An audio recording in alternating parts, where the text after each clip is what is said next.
Your man got off the boat, stayed outside the Staten Island Ferry, took over the gyro truck, and got everybody gyros and ginger ales. That's my man right there. Both pants crusty, chilling with my man Rusty, low down. Yo, what's up, people? This is your boy Preezy Da Kid. We're back at the Convo, and today we have our very lovely guest, Grae, recording all this for War Media, and her mission statement is to save the world. All of y'all sorry motherfuckers out there, she's the one to save y'all. Right there. Well, 10%. The world. The other night you can go. Yeah, they can go. I don't care. We can put it in. And also, we have my man Kid Future, marketing PR specialist for Fila and ex-assistant editor for The Source. Shouts to them again. And of course, you have your boy Preezy Da Kid. But today, our next segment is Ghostface Killah, the great Ghost Theme. You know, he's been doing it for a long time, since like 93, Wu-Tang Clan came out. But he's at like upwards of like 8+ solo albums right now. And what I'm wondering is, where do you think his discography stacks up against like the all-time greats? Like, is he top 10? Like where would you put him? I have a really hard time making like top 10 or top 20 like lists, especially when it comes to music, because I'm not necessarily sure what I'm going to be enjoying in that time in my life.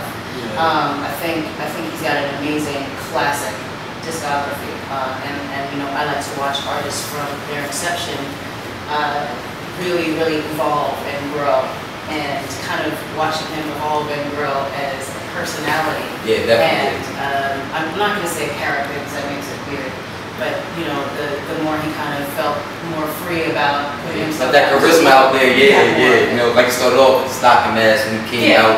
So you knew it was going to be great, but you didn't know how great it was going to get. So it's always nice when someone gets better over time. Yeah, definitely. Rather than being like, Yeah, it makes you better down the line. What about you though? I mean, it's tough to say. I mean, like, you're talking about putting in the top 10, top 15. I also don't feel comfortable making a list unless I get a check from Complex.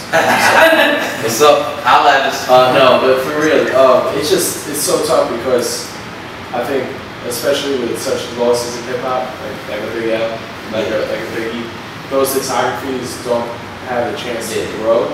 But yet we look at those and we hold them so high.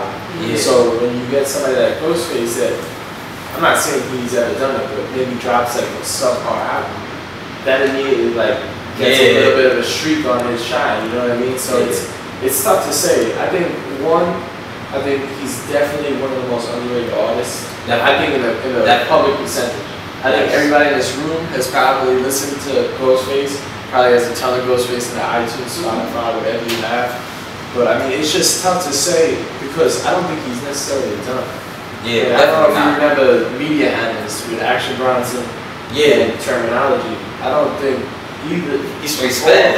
All three of them spaz on it. And like for him to still be on the same climate and survive ringtone era, like 20 years now. Era, like 20 years. You know what I mean? And he still holds the same standards for himself. I don't think he's trying to be anybody different. So that's why I hold Ghostface a little higher than the rest of the crowd, because he never fell into the gimmicks, kept it real with himself, you know. Yeah, I don't think it's something like, he's remaining relevant. I think he's always made timeless art.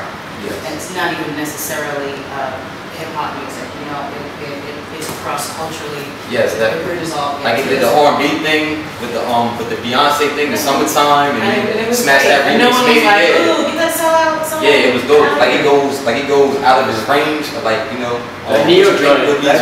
Nobody was talking any sorts of trash about that Neo joint. Yeah, nah, definitely. Like that. I mean, you know what I mean? But there's a reason why Ghostface can go and headline these tours year after year after year and still hold that same amount of crowd and still hold that same amount of attention from a kid that doesn't even know him but knows that his brother listens to Ghostface. Yeah. I remember going to my cousin's house in Rockaway and seeing like the Ghostface Killah shiny poster on the wall, and I never knew who he was, but the minute I saw that, you know what I mean? Like it's just like the two and two together. It comes down to association. I think that he's aged very well and he's remained youthful in the same sense. Yes, definitely. Definitely not old, not out here trying too hard. Like he's not out here like other rappers and like he's not the old dude. He's also like not forcing it. Yeah, I mean he's also not trying to out rap a lot of people. You know what I mean? That's not his. He just does his thing. It's his thing. It's his craft. You know what I mean? So I mean it's tough to put him up against discographies of like Tupac and Eminem. I don't think that would do him justice nor them justice. So I mean, let's just put it this way. He's still standing. You know what I mean? Tony Stark. Yeah. Well, me personally, like I love to listen to shit. Like I ride him all the time. Me, I'll put him borderline top 10, maybe top 10. Borderline, man. Like who's on? Like he's like me like off the top. You know, like I'm gonna check my notes. He's Right like, here. he's one person. That's more like off the top. This like off the top. So you know, forgive me like if I missed anybody. I'm gonna say that Jay is higher. I'm gonna say that Ye is higher because he's crossed boundaries. I'll say Scarface is up there with him too. And like he's on like the level with like I would say like Outkast, Nas, and he's definitely above M. He's like definitely above M. Like I think he's like basically like around the top 10. Yeah, I think he's above M. Like Eminem fell off a couple albums. Like a lot of artists, even great artists, like even the Jay-Z, they'll go have like a Blueprint 2 or like a Kingdom Come. But like basically It was a Blueprint 2. Yeah, basically tells it all. But like he like Ghostface has always been consistent. Like it's not one album you can say that he really dropped the ball on. Not yet. I mean, but you also gotta look like I think that there's a ton of artists out there, such as a Black Thought, that may get his discography overlooked because he's part of the roots and he doesn't. You know what I mean? So I think that it comes down to your personal preference, and again, what day of the week it may be Wu-Tang Wednesdays. It happened to me 2 weeks ago, and I was like, I haven't listened to any Ghostface, and I was like, also I'm in a really terrible mood. I was like, I need to blast Supreme Clientele right now, and my neighbors are all very, very happy about blasting rap music, and they wonder why I don't play stuff loud enough, and I'm like, see, you can play stuff. And I listened to that album again for the first time in a long time, and it was amazing.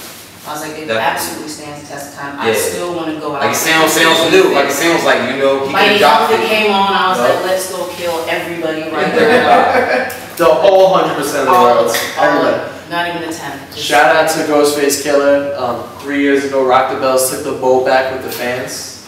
That's always a weird thing when the artist is on the boat with everybody. The man got off the boat, stayed outside the Staten Island Ferry, took over the gyro truck, and got everybody gyros and ginger ales. That's my man right there. Always Wu-Tang style, man. Straight Wu-Tang style. Well, what do you think? Where do you put Ghostface in your top 10, or how do you feel? Like, where do you feel he is? Or do you like him, do you not? You know, let us know what you think, basically. This is the Convo again. Again, thanks for the very lovely Jean Grae for coming through. You know, gracing us with the presence. Shouts to my man, Kid Future. Fila Sauce, you know what it is. This your boy Preezy Da Kid. Thanks for tuning in. We out. After all, they can only hang you one. Both hands crusty, chillin' with my man Rusty, low down. Blew off the burner, kinda dusty. The world can't touch Ghost, Purple Tape, Ray co-host.